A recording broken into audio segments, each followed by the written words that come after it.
আলহামদুলিল্লাহ, আল্লাহ তাআলার দরবারে অগণিত শুকর এবং সাজদ পেশ করছি যেই রব, যেই মালিক দয়া করে মায়া করে প্রত্যেক জুমার ন্যায় আজকেও আমাদেরকে ঐক্যবদ্ধ হয়ে তার গোলামি করার জন্য তার ঘর মসজিদে আসার এবং বসার সুযোগ করে দিয়েছেন। এজন্য আমরা খুশি না বেজার? যদি খুশি হয়ে থাকি, যেই রব আমাদেরকে খুশি রেখেছেন, যেই রব আমাদেরকে সুস্থ রেখেছেন, ভালো রেখেছেন, সেই রবের প্রশংসা করে নিয়ে জোরে বলি আলহামদুলিল্লাহ। আমরা দুনিয়ার মানুষের আমাদের একটা কালচার আছে, আমাদের সাথে যদি কেউ ভালো ব্যবহার করে আমরা তাদের সাথে ভালো একটু ব্যবহার করার চেষ্টা করি, ঠিক না? কথা বলে না? যদি কেউ আমাদের সাথে শত্রুতা পোষণ করে, আমরা তো ওই রকমের ইমানদার নয় যে আমাদেরকে একজন একটা কটক্ষ করে কথা বলছে, একটা হার্ড কথা বলছে, আমাদেরকে একটা ধমক দিয়েছে, আমরা মায়ার সুরে বলবো ভাই এইগুলো করা ঠিক নাই। এই রকমের ইমানদার আমরা হই না, ঠিক না? একটা বললে দুইটা বলার চেষ্টা করি, ঠিক না? তাহলে আমরা এখন প্রশংসা করব এই জন্য আল্লাহ তাআলা আমাদেরকে সুখে রেখেছেন। যদি কষ্টে রাখতে তারপরেও আমরা আল্লাহ তাআলা প্রশংসা করতে হবে, ঠিক না? আমরা আল্লাহর কাছে ঠেকা, আল্লাহ আমাদের কাছে ঠেকা নাই, ঠিক না? এই জন্য প্রশংসা করতে হবে কার? সুখে হোক দুঃখে হোক প্রশংসা করবো কার? প্রশংসা করতে হবে সব সময়, ঠিক না? খাওয়ার সময়, ঘুমানোর সময়, সব সময় প্রশংসা করতে হবে আল্লাহ রাব্বুল আলামিন, ঠিক না? যদি আল্লাহ তাআলার গুণগান, আল্লাহ তাআলার প্রশংসা আমরা না করি, আল্লাহ তাআলার কিছু যায় আসে? বরং সে আমাদেরই ক্ষতি, আমাদেরই ক্ষতি। কারণ আমরা আল্লাহর কাছে চাবো, আল্লাহ আমাদেরকে দিবেন। চাওয়ার ক্ষমতা আল্লাহ আমাদেরকে দিয়ে দিয়েছেন, দেওয়ার ক্ষমতা কার? এই জন্য আল্লাহ তাআলার কাছে আমরা ঠেকা। আল্লাহ তাআলা যদি দেন, দয়া করে মায়া করে, তাহলে আমরা পাবো ইনশাআল্লাহ। আজকে আলোচনা করতে চাই সূরাতুত তাওবার 33 নম্বর আয়াত থেকে। আজকের আলোচনার বিষয় হবে তাওহীদ, একত্বতা, একত্ববাদ। আমরা যে আল্লাহ রাব্বুল আলামিনের কাছে এক বলে গ্রহণ করে নিয়েছি, আমরা তাকে রব বলে গ্রহণ করে নিয়েছি, এক ইলাহা বলে বিশ্বাস করে নিয়েছি। এই এক ইলাহার বিষয়ে আল্লাহ রাব্বুল আলামিন নবীদেরকে কি দিয়ে পাঠিয়েছেন, আজকে সেই বিষয়ে আলোচনা করব ইনশাআল্লাহ। আজকের আলোচনার বিষয় হবে তাওহীদ। আজকের বিষয় হলো তাওহীদ, একত্ববাদ। আমরা যেইটা মুখে বলি অন্তরে পরিণত করতে হবে, তার নামে হইল মুখের একটা যে জবান, এই জবানটা ঠিক রাখার জন্য কাজেও করতে হবে, মুখেও বলতে হবে, অন্তরেও বিশ্বাস করতে হবে, তাহলে আমরা হব মুমিন। 9 নম্বর সূরা, সূরাতুত তাওবার 33 নম্বর আয়াত। আল্লাহ রাব্বুল আলামিন বলেছেন, হুয়াল্লাযী আরসালা রাসূলাহু বিল হুদা ওয়া দীনিল হাক্কি লিইয়ুযহিরাহু আলাদ দীনি কুল্লি ওয়ালাউ কারিহাল মুশরিকুন।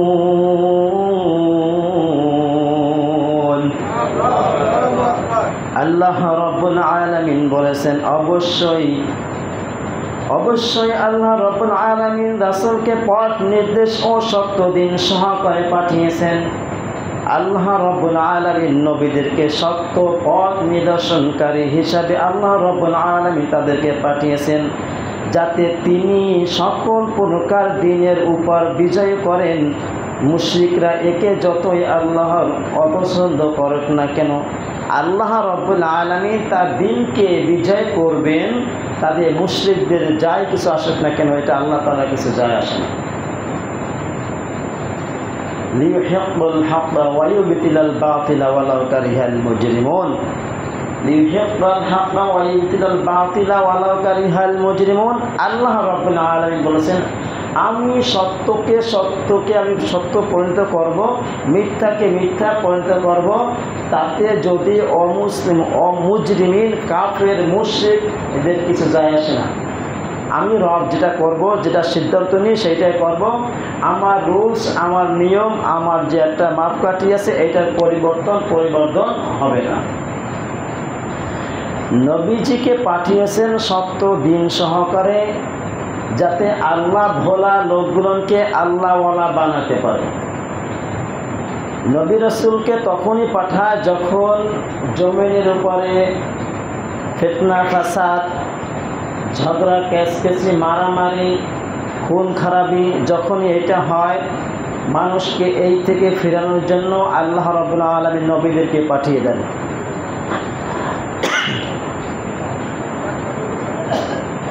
যাতে মানুষ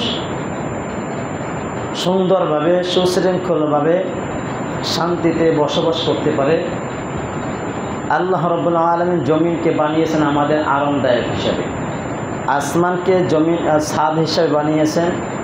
আল্লাহ রাব্বুল আলামিন গাছপালা দিয়েছেন, তরুলতা দিয়েছেন, বাতাস দিয়েছেন, অক্সিজেন দিয়েছেন তার বান্দা তার মাখলুকের উপকারের সাথে, মাখলুক যাতে বাঁচতে পারে সুন্দরভাবে, মাখলুক যাতে শান্তি পায়, সেটা আল্লাহ রাব্বুল আলামিন করে দিয়েছেন। কারণ আল্লাহ রাব্বুল আলামিন তাদেরকে সুস্থতা রেখে, ভালো রেখে সুস্থতা দান করে, নেয়ামত দান করেছেন। এই নেয়ামতের শুকরিয়া কতটুকু বান্দা আদায় করতে পারে, শুকরিয়া জ্ঞাপন করতে পারে, আল্লাহ তাআলার নৈকট্য হতে পারে, আল্লাহ রাব্বুল আলামিন খাস বান্দা হতে পারে, আল্লাহকে মালিক হিসাবে মানতে পারে, সেই জন্য আল্লাহ রাব্বুল আলামিন এত কিছু সৃষ্টি করেছেন মাখলুকের জন্য। আল্লাহ রাসূল সাল্লাল্লাহু আলাইহি ওয়াসাল্লামকে যখন প্রেরণ করলেন, তখন তাকে কিভাবে প্রেরণ করা হয়েছে তিনি একটা উপমা দিয়েছেন, মিসাল দিয়েছেন, এক্সাম্পল দিয়েছেন। বুখারীর বর্ণনা 3535 নম্বর হাদিস, 3535 নম্বর হাদিস। আন আবি হুরায়রা রাদিয়াল্লাহু তাআলা আনহু, আবু হুরায়রা রাদিয়াল্লাহু তাআলা আনহু হাদিসটা বর্ণনা করেন। قال النبي صلى الله عليه وسلم, নবী করিম সাল্লাল্লাহু আলাইহি ওয়াসাল্লাম বলেছেন, ইন্না মাসালি ওয়া মাসালুল আমবিয়াই মিন ক্বাবলি কামাসালি রাজুলিন বাইনি বাইতান ফাআহসানাহু ওয়া আজমালাহু ইল্লা মাওদিআ লিবানাতিন মিন সাওিয়া فجعل الناس يطوفون به يعجبون له ويقولون هل لنا وضعت هذه البنت قال فأنا اللبنة وأنا خاتم النبيين। আবু হুরায়রা রাদিয়াল্লাহু তাআলা আনহু হাদিসটি বর্ণনা করেন, নবীজি সাল্লাল্লাহু আলাইহি ওয়াসাল্লাম বলেছেন, আমি এবং আমার পূর্ববর্তী নবীদের অবস্থা এমন, আমি এবং আমার পূর্ববর্তী নবীদের অবস্থা এমন, আমার পূর্বে যত নবী এসেছে আর আমার ভিতরে তাদের ভিতরে অবস্থাটা এমন যে, একটা উদাহরণ দিল, এমন একটা ব্যক্তি ঘর নির্মাণ করলো, একটা ব্যক্তি একটা ঘর নির্মাণ করলো, কিন্তু এক পাশে একটি ইটের জায়গা খালি রেখেছেন, ফাঁকা রেখেছেন। যখন বিল্ডিং করা হয় কিছু কিছু জায়গা ফাঁকা রাখা হয় না, ফাঁকা রাখা হয় না? যদি না রাখি বিল্ডিংটা করার সুযোগ হয় না। যারা কন্ট্রাক্টর বা এই কাজগুলো করে তারা ভালো বোঝে। যখন বিল্ডিং করে মাঝে মাঝে গ্যাপটাকে ফাঁকা রাখে, না হয় ওই বিল্ডিংটা মজবুত হয় না বা করার একটা সিস্টেম আছে, এই জন্য ফাঁকা রাখে। নবীজি বলছেন, কোনো এক ব্যক্তি একটা বাড়ি নির্মাণ করলো, একটা জায়গায় একটা ইট ফাঁকা রাখলো, একটা গ্যাপ রাখলো, বাড়িটা পরিপূর্ণ হয় না, গ্যাপ আছে। অতঃপর লোকেরা চারপাশে ঘোরাফেরা করতেছে, চারপাশে ঘোরাফেরা করতেছে এবং বলতেছে যে এই বাড়িটা যে নির্মাণ করলো, এই বাড়িটার এই জায়গাটার ইট কোথায়, ইট দিয়ে কেন গাঁথনি করে না, এই গ্যাপটা পরিপূর্ণ করে না কেন, ফাঁকাটা বন্ধ করে না কেন? তাহলে যেমন একটা বাড়ি যদি একটু ফাঁকা থাকে, ওই বাড়িটা যেমন গ্যাপ থাকে, ফাঁকা থাকে, পরিপূর্ণ হয় না। নবীজি সাল্লাল্লাহু আলাইহি ওয়াসাল্লাম বলেছেন, আমি হইলাম এই ইটের ন্যায়, একটা ইটের ন্যায়। যত নবী আম্বিয়া কেরাম আসছিল, যেটু অপূর্ণ ছিল, আমি নবী সেইটা পরিপূর্ণ করে দিলাম। সেইটা পরিপূর্ণ মানে আমাকে পাঠিয়ে এলো যে একজন নবী অপূর্ণতা রয়ে গেল, একজন নবী না আসলে এইটা অপূর্ণতা থেকে যায়, এই পূর্ণ করার জন্য আমাকে আল্লাহ রাব্বুল আলামিন দিন দিয়ে পাঠিয়ে দিয়েছে। কথা বুঝি? একটা বাড়িতে যদি একটু ফাঁকা থাকে সেই বাড়িটা যেমন একটু অপূর্ণতা রয়ে গেল, একটু গ্যাপ রয়ে গেল, সমস্ত নবী চলে গেল, একটু অপূর্ণতা রয়ে গেল, একটু গ্যাপ রয়ে গেল, সেই গ্যাপটা পূরণ করার জন্য আখিরি নবী হযরত মুহাম্মদ সাল্লাল্লাহু আলাইহি ওয়াসাল্লামকে প্রেরণ করা হলো এবং তিনি হলেন সর্বশেষ নবী। এরপরে আর কোনো নবী আসবে না।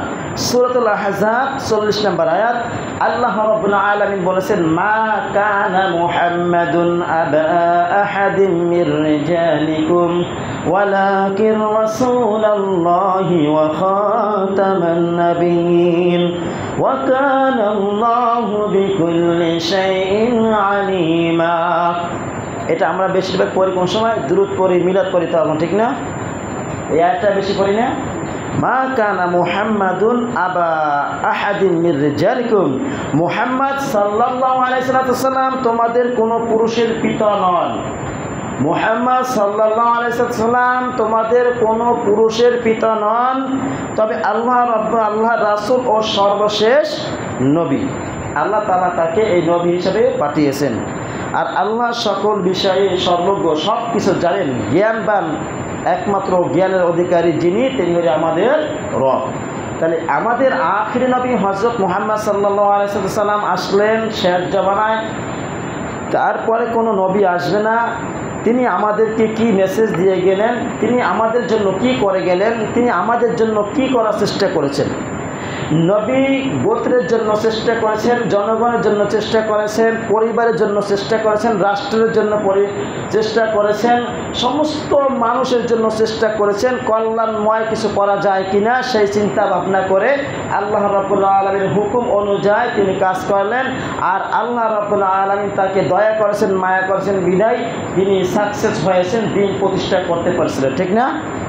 তিনি যদি দয়া না করতেন, মায়া না করতেন, কোনো নবীর পক্ষে সম্ভব ছিল না যে তিনি বিজয় হবেন, তিনি দিনের কোনো কাজ করবেন আল্লাহর হুকুম ছাড়া, আল্লাহর দয়া ছাড়া, সম্ভব ছিল না।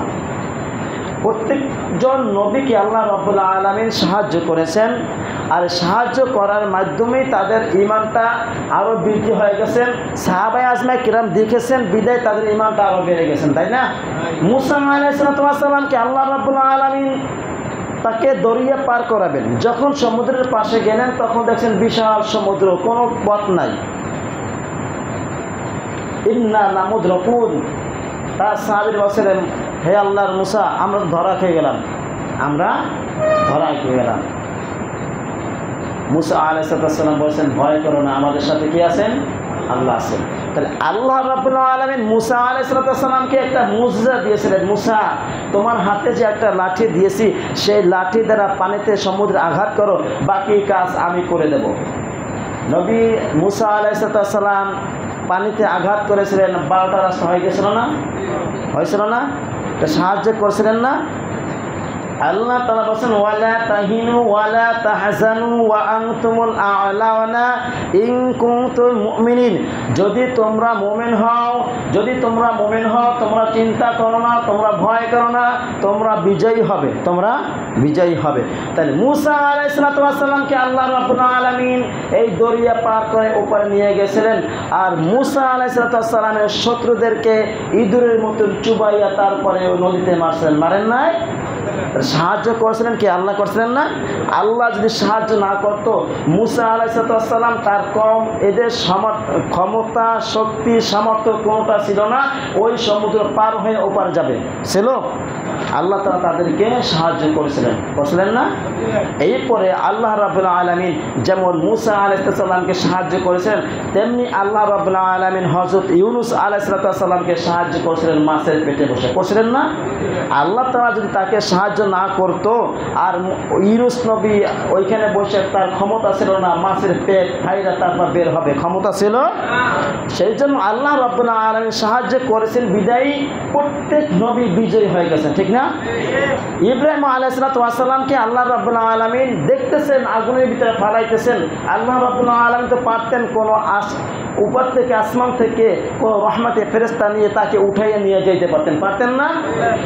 ইব্রাহিম আলাইহিস সালাম কাছে জিবরিল আলাইহিস সালাম এসে বললেন, হে আল্লাহর নবী, আপনি যদি বলেন আপনাকে এখান থেকে উদ্ধার করে নিয়ে যাব।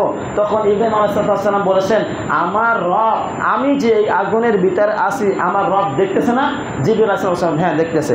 যদি ইব্রাহিম আলাইহিস সালাম এইখানে পুরা যদি ছাই হয়ে যায়, আল্লাহ যদি সেটা পছন্দ করে, আমি ইব্রাহিম এখানে পুড়ে যেতে কোনো সমস্যা নাই। আর আমার রব যদি আমাকে এখান থেকে উদ্ধার করে, তাহলে আমার কোনো কিছু করার নাই। তাহলে আমার এখানে সাহায্য দরকার আল্লাহর। কার? মুসা আলাইহিস সালাম, ইব্রাহিম আলাইহিস সালাম জিবরিলের সাহায্য নেন নাই, ফেরেশতারা সাহায্য নেন নাই। বলছে তুমিও মাখলুক, আমিও মাখলুক, তোমাকেও আল্লাহ সৃষ্টি করেছে, আমাকেও আল্লাহ সৃষ্টি করেছে। আমাকে আশরাফুল মাখলুকাত, আমাদেরকে সর্বশ্রেষ্ঠ উৎকৃষ্ট মানুষ হিসেবে আমাদেরকে সৃষ্টি করেছে। অর্থাৎ আমি উৎকৃষ্ট উত্তম হয়ে তোমার কাছে আমি কিভাবে সাহায্য চাই? অতএব আমার রব আমাকে দেখতেছেন এখানে, আমার রব যদি সাহায্য করেন তাহলে আমার সাহায্য যথেষ্ট হবে। আল্লাহ রাব্বুল আলামিন বলছে, ইব্রাহিম তুমি প্রত্যেকটা পরীক্ষায় 100 100তে 100 মার্ক পাইয়া তুমি প্রত্যেকটা পরীক্ষায় তুমি রেজাল্ট ভালো করো। তখন আল্লাহ রাব্বুল আলামিন আগুনকে ডাক দিলেন, কুলনা ইয়া নারু কুনি বারদা ওয়া সালামান আলা ইব্রাহিম, হে আগুন আমার ইব্রাহিমের জন্য শান্তিদায়ক হয়ে যাও। সুবহানাল্লাহ। তাহলে মুসা আলাইহিস সালামকে আল্লাহ রাব্বুল আলামিন সাহায্য করছেন নদী পার করাইয়া, ইব্রাহিম আলাইহিস সালামকে আল্লাহ রাব্বুল আলামিন সাহায্য করছেন আগুন থেকে বাঁচাইয়া, ইউনূস আলাইহিস সালামকে আল্লাহ রাব্বুল আলামিন সাহায্য করছেন মাছের পেট থেকে, হযরত ইউসুফ আলাইহিস সালামকে আল্লাহ রাব্বুল আলামিন ওই গভীর কূপ থেকে সাহায্য করে বাঁচাইয়া আল্লাহ রাব্বুল আলামিন তাকে কি তাই প্রেসিডেন্ট বানাই দিয়েছিলেন না? মিশরের প্রেসিডেন্ট বানাই দিয়েছিলেন না? আল্লাহ রাব্বুল আলামিনের সাহায্য যাকে করবেন তিনি তার থেকে আরো উপরে উঠে যাবেন, ঠিক না? নবী করিম সাল্লাল্লাহু আলাইহি ওয়াসাল্লাম যখন হিজরত করে যাবেন তখন তার সাথে ছিল সাথী আবু বকর রাদিয়াল্লাহু তাআলা আনহু। যখন তারা গুহার ভিতরে আশ্রয় নিয়েছিল, ওই গুহাটার ভিতরে তারা যদি তাকাইতো তাহলে দেখতে পারতো ওখানে মুহাম্মদ আর আবু বকর আছেন। কিন্তু ওইখানে তাদের সেই দৃষ্টিটা, তাদের ভিতরে সেই ফিলিংস, মনের ভিতরে কাফেরদের সেইটা নিয়ে গেছেন যে ওইখানে তাকাবে না, ওরা তাকালে দেখবে, ওইখানে তাকান না বিদায় মুহাম্মদ সাল্লাল্লাহু আলাইহি ওয়াসাল্লাম আর আবু বকরকে দেখতে পারেন না। তাহলে এখানে সাহায্য করছিলেন না? সাহায্য করেন নাই? আল্লাহ তাআলার ওয়াদা সত্য, মিথ্যা হতে পারে? ওয়ালা তাহিনু ওয়ালা তাহজানু ওয়া আনতুমুল আ'লাউনা ইন কুনতুম মুমিনিন। মুমিন হয়েছে বিদায় আল্লাহ রাব্বুল আলামিন তাদেরকে বিজয় করেছিলেন, ঠিক না? তাই এই জন্য আপনি আমি যদি মুমিন হতে পারি তাহলে আপনাকে আমাকে আল্লাহ রাব্বুল আলামিন সাহায্য করবেন ইনশাআল্লাহ। এখন সাহায্য কেন পাইতেছি না, কেন করতেছে না সেটা বোঝার দরকার আছে না? আছে না? এখন মনে করেন এক্সাম্পল দিয়ে, যখন কাবা শরীফ ভাঙতে আসছিল আবরাহা, আসলো না? হাতি বাহিনী নিয়ে আসছিল। আব্দুল মুত্তালিব তিনি কি বলছিলেন? তো আব্দুল মুত্তালিবের কাছে আবরাহা বলছিল যে তোমার কাবা ঘর ভাঙতে আসছি। তখন আব্দুল মুত্তালিব বলছিল আমার এইটার বিষয়, আমার বিষয় হইলে তোমার সৈন্যরা আমার উট ছাগল ভেড়া ধরে নিয়ে চলে গেছে, এইগুলো আমি ফেরত চাই। তখন আবরাহা বলতেছিল তুমি তোমার সম্পত্তি নিয়ে, তোমার গরু ছাগল উট এইগুলো নিয়ে তুমি ব্যস্ত আছো, আর তোমার খোদার ঘর ভাঙতে আসে, তোমার এটা নিয়ে মাথা কামায় না? তখন তিনি বলতেছে আমি আমার উট দুম্বা ভেড়া এইগুলোর মালিক আমি, আর কাবার মালিক আমি নয়, যে কাবার মালিক তিনি রক্ষা করবেন। করছিলেন না? আবাবিল পাখি দিয়ে, ঝাঁকে ঝাঁকে পাখি দিয়ে হাতি বাহিনীকে শাস্তি দিয়েছিলেন না? একবার নিশ্চিন্ন করে দিয়েছিলেন। তার মানে বোঝা গেল যারা আল্লাহ রাব্বুল আলামিনের উপর তাওয়াক্কুল করবে, ভরসা করবে, আল্লাহ তাআলা তাদেরকে সাহায্য করেন। করেন নাই? এখানে করেন নাই? তিনি বলছিলেন এই কথা, এইটার মালিক আমি না, যিনি তার এই কাবার মালিক তিনি এটা সাহায্য করবেন। তারে কতটা মানে শক্তি নিয়ে, কতটা সাহস নিয়ে কথা বলছেন, কতটা আল্লাহর উপর ভরসা করেছে যে আমি এই গুনার মালিক আল্লাহ আমাকে বানাইছেন, কাবার মালিক যিনি তিনি সাহায্য করবেন। করছিলেন না? করছিলেন না? তাহলে এইখানে এখন বলতে পারেন যে ওই যে ফিলিস্তিনের যে বাইতুল মাকদাস যে ওইগুলান যে মসজিদগুলান ভাঙিয়ে ফেলায়, এইগুলার সাহায্য আল্লাহ তাআলা করবেন না? তখনকার আল্লাহ বলা লোক ছিল না। যখন কাবা ভাঙতে আসছিল মুসলমান ছিল? ছিল? সব তো ইহুদি খ্রিস্টান নাস্তিকে বলেছিল মূর্তি কাবার ভিতরে ঢুকাইয়া তারপর উলঙ্গ হয়ে তারা সেজদা করতে তাওয়াফ করত, হজ করত। তখন কোনো মুসলমান ছিল না, তখন আল্লাহ রাব্বুল আলামিন তার মাখলুক দিয়ে ওটা সাহায্য করে কাবা শরীফ বাঁচাইছিলেন না? এখন ফিলিস্তিন বাঁচানোর জন্য কোটি কোটি কোটি কোটি মুসলমান আছে না? এখন এই মুসলমান দিয়ে এই মাখলুক দিয়ে আল্লাহ তাআলা এইগুলোকে বাঁচাবেন যদি আমরা সেই রকমের মুমিন হতে পারি, সেই রকমের ইমানদার হতে পারি, সেই রকমের ঐক্যবদ্ধ হতে পারি, তাহলে আমরা ইনশাআল্লাহ এই ফিলিস্তিনকে বিজয় করতে পারবো, ঠিক না? এখন দেখেন মুসলমান কোনো এক সময় মুসলমান পুরো বিশ্ব পরিচালনা করছেন না? 500 বছর 600 বছর এই পুরো পৃথিবী শাসন করছিলেন। এরপরে এই মুসলমানদের থেকে কেমনে ইহুদি খ্রিস্টানরা নিল, তাদের চক্রান্ত হইল যে ইহুদি এইভাবে পরিচালনা করবে, মুসলমান যতদিন ক্ষমতা থাকবে তারা কখনো পাবে না। মুসলমানদের ক্ষমতা ভাঙতে হলে কী করতে হবে? তাদের ভিতরে ফিতনা সৃষ্টি করতে হবে, তাদের ভিতরে ঐক্য নষ্ট করতে হবে। এই ঐক্য নষ্ট করার জন্য ইহুদি খ্রিস্টানরা সেই থেকে যে ষড়যন্ত্র চালাচ্ছে এখন পর্যন্ত চলতেছে, কিয়ামত পর্যন্ত চলবে, ঠিক না? ওরা যখন দেখলো, মনে করেন আপনার একজনের একটা ছেলে আর একজনের 5-6টা ছেলে, এখন একটা ছেলে 5 জনের সামনে কিছু কথা বলেন, কিছু 5 জনে যদি একটা টোকা দেয় একটা ব্যক্তির অস্তিত্ব থাকে না, ঠিক না? এখন এই কৌশলে যখন মুসলমান ক্ষমতায় ছিল, এই মুসলমানদের কিভাবে ধ্বংস করা যায়, মুসলমানদের কিভাবে ঐক্য নষ্ট করা যায়, সেই চিন্তা ফোন দিয়ে আঁটলো। যখন এই দেখা যায় মুসলমানরা পরিচালনা করলো, উসমান রাদিয়াল্লাহু তাআলা থেকে শুরু হলো এই ইসলামের ভিতরে ঐক্য ফাটল ধরানোর চেষ্টা করছে না? ওসমান যখন মারা যায়, তখন আলী রাদিয়াল্লাহু তাআলা যখন খিলাফতে আসে, তখন বিভিন্ন রকমের যুদ্ধ হয়। ওই থেকে দল শুরু হয়ে যায় খারিজি। যখন ওই থেকে আলী রাদিয়াল্লাহু তাআলা থেকে কিছু লোক বের হয়ে যায়, তাদের নাম হয় খারিজি। এখন ওই থেকে ইহুদি খ্রিস্টানরা এক একজনকে এক একটা নাম দিয়ে তাদেরকে আলাদা করে দিল, মুসলমানদেরকে সম্পর্ক শক্তিটা নষ্ট হয়ে গেল। এখন মনে করেন আপনার একটা ছেলে 5 জনকে সাহায্য করতে হবে, ক্ষমতা দিয়ে না ব্রেন দিয়ে কাজ করে 5 জনকে সাহায্য করতে হবে, ঠিক না? এখন যদি যাইয়া আপনি একটু নত হয়ে 5 জনের সাথে মিলার পরে যদি বলেন আসলে তোমরা তো 5 ভাই, ভালো মিল মোহাব্বত আছে, দেখতেও ভালো লাগে, তোমরা এত সুন্দর মিল মোহাব্বত, ভাই ভাই ঐক্য হয়ে থাকো, তখন এই আস্তে আস্তে আপনার ভিতরে ঢুকবে। ঢোকার পরে একজনের একটু বদনাম বলার সুযোগ যখন পাইবে, তখন দেখবেন এক ভাইয়ের বিরুদ্ধে আরেক ভাইয়ের বদনাম বলবে। যখন ওই ভাইয়ের বিরুদ্ধে বদনাম বলবে, ওই ভাই যখন বোকার মতন যদি শুনবেন, শোনার পথে শরীরের ভিতরে এনার্জি শুরু হয়ে যাবে। আমরা আপন ভাই, এক মায়ের পেটের ভাই, সে আমার জন্য ষড়যন্ত্র করতেছে, আবার ওই ভাইয়ের কাছে বলবে অমুক ভাইকে তোমার জন্য এরকম কাজ করতেছে। আরেক ভাইয়ের কাছে বলবে তোমার ভাই তো তোমাকে এই ক্ষতি করতে চায়, তোমার বাবা অমুক ভাইকে ভালোবাসে বেশি, তোমাকে ভালোবাসে না, মহাব্বত করে না, তোমাকে অন্য চোখে দেখে, অমুক ভাইকে টাকা পয়সা দিচ্ছে। বিভিন্ন রকমের তাদের পরামর্শ দিয়ে তারা পরামর্শ নিচে বিদায় আজকে ভাইয়ের ভিতরে মহাব্বতটা শেষ হয়ে গেছে, ঠিক না? এখন এক ভাই আরেক ভাইয়ের ভিতরে শত্রুতা বাজাই দিয়েছে, এক ভাই আরেক ভাইকে দেখতে পারে না, এর বলে তোকে বাবাই ভালোবাসে বেশি, অমুকে বলে তুই আমার ক্ষতি করতে চাও, তুই সম্পত্তি সব নিতে চাও। বিভিন্ন রকমের তাদেরকে বুদ্ধি দিয়ে কুপরামর্শ দিয়ে পরামর্শ দিছে, ওরা গ্রহণ করেছে। ভাইয়ের ভিতরে ঐক্য ফাটল ধরে গেল, ওর সাহস আরও বেড়ে গেল না? কথা বলে না? বেড়ে গেল না? এই জন্য ইহুদি খ্রিস্টানরা চায় মুসলমানদের ঐক্য নষ্ট করতে। একটা এক্সাম্পল দিই, একটা সরিষার ক্ষেত দিয়েছিল এক ব্যক্তি। কী দিয়েছিল? সরিষার ক্ষেত দিয়েছিল। তখন দেখেন ঐক্যটা কীভাবে নষ্ট করে।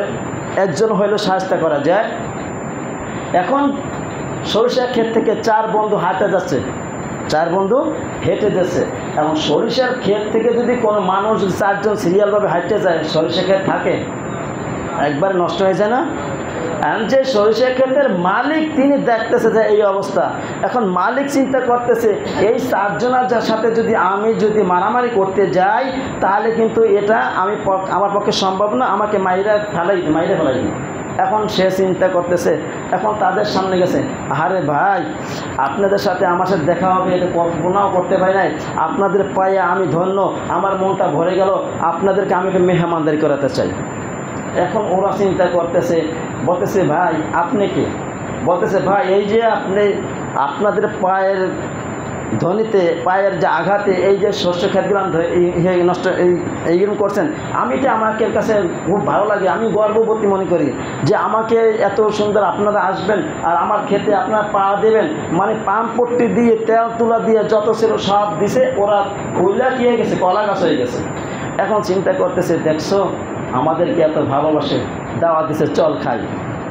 ইহুদি, খ্রিস্টান, হিন্দু আর যে মুসলমান, চারজন। এখন বলতেছে যে খাওয়া দাওয়ার পরে বলতেছে, দেখো বেটা,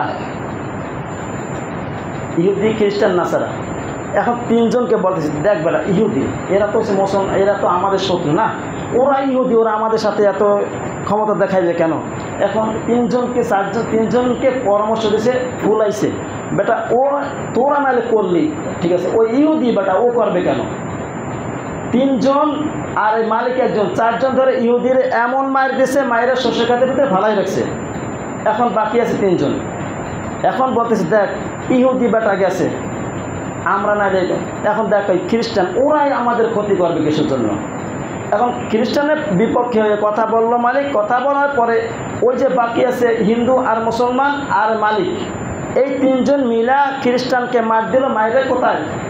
শস্য খেতে ফালাই রাখলো। এখন বাকি আছে কে? হিন্দু। এখন বলতেছে যে বেটা তুই তো নাইলে মুসলমান, তুই আমার ক্ষতি করতে পারো, আমিও মুসলমান, তুই মুসলমান, তুই আমার ক্ষতি করতে পারো, এটা সমস্যা নাই, কিন্তু ওই হিন্দু করবে কেন? ধর হিন্দুরে, দুইজনে মালিক আর মুসলমান মিল্লা কি করলো, এমন দোলাই দিল, তিনজনকে শস্য খেতে ফালাই রাখলো। ইহুদি, খ্রিস্টান, হিন্দু তিনজনকে শস্য খেতে ফালাই রাখলো মাইরা। বাকি আছে কে? মুসলমান। বেটা তুই, ওরা তিনজন এলো বিধর্মী, ওরা ক্ষতি করছে, মান্য না ওদের, তুই মুসলমান হইয়া মুসলমানের ক্ষতি করলি কেমনে? এখন ওর কি বানাইবে না? মুসলমানকেও মাইরা শস্য খেতে ফালাই রাখলো, কিসের কারণে? বুদ্ধির কারণে। বুদ্ধি দিয়ে কাজ করেছে, চারজনকে মায়েরা শস্য খেতে ফালাই রাখছে। আজকে আপনার আমার মুসলমানদের অবস্থা আছে এরকমের, যেরকম মুসলমান যখন ক্ষমতায় ছিল, ওই রাজত্ব করত, ইহুদি খ্রিস্টানরা চিন্তা করলো এই মুসলমানদের কাছ থেকে রাজত্ব ক্ষমতা কিভাবে নেওয়া যায়, তখন থেকে ইহুদি খ্রিস্টান ওরা চিন্তা করলো মুসলমানদের ভিতরে ঐক্য নষ্ট করতে হবে, ঐক্য নষ্ট করলে আমরা রাজত্ব করতে পারবো। বর্তমানে এখন ইহুদি খ্রিস্টান রাজত্ব করছে না? তার মানে কি আমাদের ভিতরে কি করলো, তুই ওহাবি, তুই সুন্নি, তুই আহলে হাদিস, তুই চরমনাই, তুই জামাত, তুই তাবলিগ জামাত, বিভিন্ন রকমের দল দিয়া আজকে মুসলমানদের ভাগ করে ফেলাইছে। আর দুই একজন টুকটাক ইহুদি, খ্রিস্টান, নাসারা আজকে মুসলমানদের মায়েরা শেষ করতেছে, ঠিক না? এটা আমাদের বোকামি। ঐক্য নষ্ট করার কারণ হচ্ছে এইটা। ঐক্য নষ্ট করতে পারলে মুসলমানদের কাছ থেকে ক্ষমতা নিয়ে যাওয়া যাবে। ওরা ঠিক সেই প্ল্যান অনুযায়ী কাজ করেছে, আজকে ওরা 100% সাকসেসফুল হয়েছে। আজকে মুসলমান ক্ষমতায় নাই, অমুসলিমরা ক্ষমতা, ঠিক না? আজকে অমুসলিমরা যেই কথা বলবে, আজকে মুসলমান, আমরা তো নাম করা মুসলমান, খতনা করাইছি আর গরু খাই, এই জন্য মুসলমান হয়ে গেলাম, ঠিক না? আল্লাহ রাসূল সাল্লাল্লাহু আলাইহি ওয়াসাল্লাম তিনি একা ছিলেন, একা দাওয়াত দিতে, হিকমত দিয়ে দাওয়াত দিতে দিতে আল্লাহ রাব্বুল আলামিন তাকে এমন উঁচায় পড়াইছেন যে লক্ষ লক্ষ সাহাবী নিয়ে মদিনা থেকে মক্কায় আইয়া বিজয় হয়েছিলেন না? যদি হিকমত খাটাইয়ে যদি কাজ না করেন, তাহলে আপনার শক্তি কোনো কাজে আসবে না, আপনার শক্তি একটা দুর্বল হয়ে পড়বে কোনো এক সময়, ঠিক না? এই জন্য নবী করিম সাল্লাল্লাহু আলাইহি ওয়াসাল্লামকে আল্লাহ রাব্বুল আলামিন পাঠাইছেন, হেদায়েত সহকারে পাঠাইছেন, সত্য দিন সহকারে। তোমরা এই দিনের ভিতরে আসো, যদি আসতে পারো তোমরা অবশ্যই বিজয়ী হবা, অবশ্যই বিজয়ী হবা। সূরা জুমার 2 নম্বর আয়াত, আল্লাহ রাব্বুল আলামিন বলেন, ইন্না আনসালনা ইলাইকাল কিতাবা বিল হাক্কি ফা'বুদিল্লাহা মুখলিসাল লাহুদ্দিন। আল্লাহ রাব্বুল আলামিন বলেন, হে মুহাম্মদ সাল্লাল্লাহু আলাইহি ওয়াসাল্লাম, আমি তোমার কাছে হক সহ এই কিতাব নাজিল করেছি, তাই তুমি একনিষ্ঠভাবে কেবল আল্লাহরই ইবাদত করো, আল্লাহরই ইবাদত করো। তার মানে কি, কিতাব দিয়ে পাঠাইছেন, এই সেই কোরআন দিয়ে পাঠাইছেন, এই কোরআনটা হক সহকারে আপনার কাছে আমি নাজিল করেছি। অতএব এই কোরআন আপনি পড়ুন, মানুষকে বুঝান কিভাবে হক সহকারে চলা যায়, কিভাবে হক সহকারে জীবনযাপন করা যায়, কিভাবে হক সহকারে রাষ্ট্র পরিচালনা করা যায়, কিভাবে দায়িত্ব পালন করা যায়। এইগুলা নবী যদি আপনাকে আমাকে শিক্ষা দিয়েছেন বিদায় আজকে আমরা কিছুটা বুঝি, ঠিক না? তখন সাহাবীরা 100-তে 100 বুঝেছেন, বিদায় তখনকার সোনালী যুগ বানাই ফেলাইছেন, ঠিক না? এই জন্য এখন আমরা বুঝি আমি বড়, আমি বড়, আমি বড়, এই আমি বড় করতে করতে এখন এত ছোট হয়ে গেছি যা কল্পনাও করা যায়।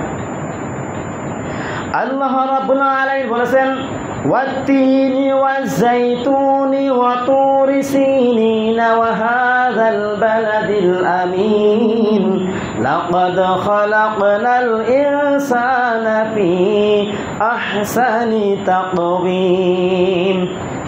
আল্লাহ রাব্বুল আলামিন তিনের কসম খাইছেন, ওয়াজ-যাইতুন জাইতুনের কসম খাইছেন, ওয়া তুরি সিনিন ওয়া হাযাল বালাদিল আমিন সিনায় অবস্থিত তুর পাহাড়ের কসম খেয়ে বলছেন, মক্কা নগরীর কসম খেয়ে বলছেন, লাকাদ খালাকনাল ইনসানা ফি আহসানি তাকওয়িম।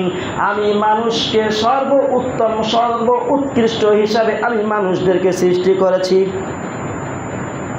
তারপর কি বলছেন, সুম্মা রাদাদনাহু আসফালা সাফিলিন। তারা যদি সঠিকভাবে না চলে তাদেরকে এত নিচে নামাবো, এত নিচে নামাবো তার কল্পনা করতে পারবে না, ঠিক না?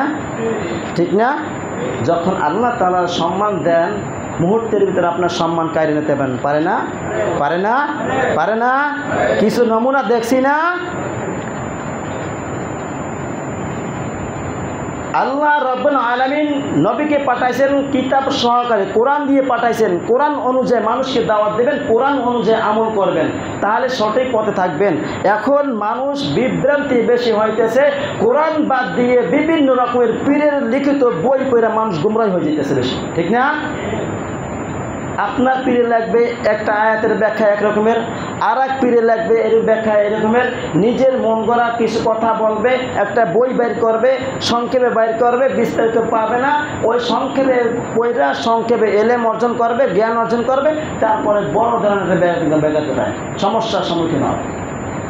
এই জন্য নবীকে যখন বলছে আপনি কোরআন দিয়ে পাঠাইছি, আপনাকে কোরআন দিয়েই মানুষকে হেদায়েতের জন্য আহ্বান করবেন, আর আপনি একনিষ্ঠভাবে আমল করবেন। এখন আমাদের কাজগুলো হবে, কি কাজ করব সব হচ্ছে নিজের মন নিয়তের উপর। আমি কি কাজ করব সেটা আমাদের মনে মনে কাজ করি না। আগে একটা বাড়ি করতে গেলে আগে প্ল্যান করি, কোন জায়গায় কোন রুম বসানো যায়, কোন জায়গায় ড্রয়িং রুম বসানো যাবে, কোন জায়গায় টয়লেট বসাবো, কোন জায়গায় কিচেন বসাবো। এইটা আগে একজন ইঞ্জিনিয়ার কাছে যায়, ইঞ্জিনিয়ার একটা ম্যাপ আঁকে দেয়, এই ম্যাপটা আইনা তার নকশাটা আঁকিনা একজন কন্ট্রাক্টরের কাছে দেয়, ইঞ্জিনিয়ারের কাছে দেয়, আপনি এই অনুযায়ী বাড়িটা করে দেন।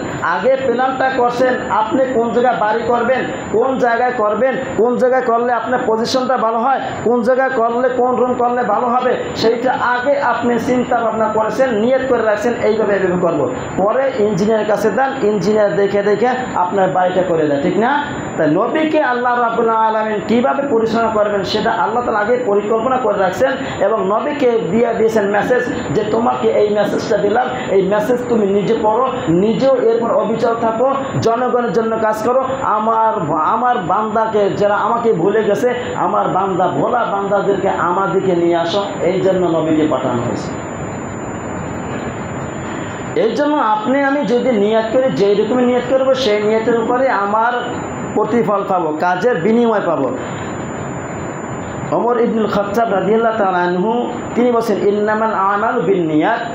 ওমর রাদিয়াল্লাহু তাআলা আনহু একদিন মেম্বারে দাঁড়িয়ে বলছেন, আমি নবীজিকে বলতে শুনেছি যে ইন্নামাল আমালু বিন্নিয়াত, তুমি যেই নিয়ত করবা সেই নিয়ত অনুযায়ী তোমার কাজের প্রতিফল পাবা, ঠিক না? আমি ভালো কিছু করার জন্য যদি আমি কিছু করি তাহলে আমি ভালো কিছু পাবো, আর যদি দুনিয়া হাসিল করার জন্য কিছু করি তাহলে দুনিয়া হাসিল করার জন্য কিছু করলে সেই অনুযায়ী প্রতিফল দিবেন কে? আল্লাহ।